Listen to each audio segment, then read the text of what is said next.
मने अतिशयकारी दोषो प्रजाळी सगळा तव नाम चापो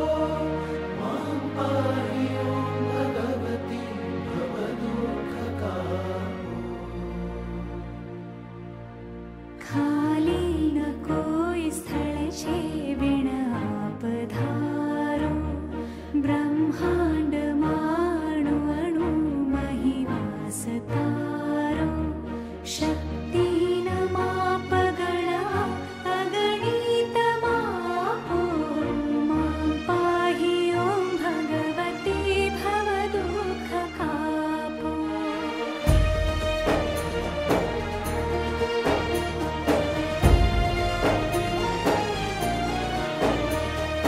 पापे प्रपंच करवा बधिवाते पूरो खोटो खरो भगवती पण हूँ तमारो जाड्यांधकार दूर करी सद्बुद्धि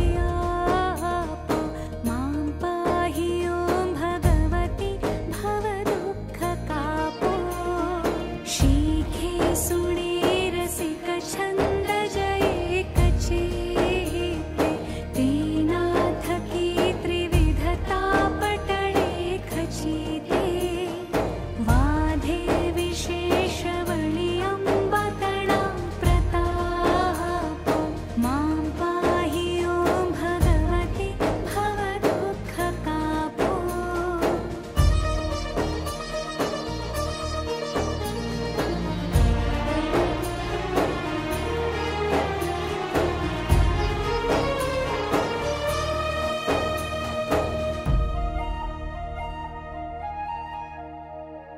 श्री सद्गुरु शरण मारहिने यजूछु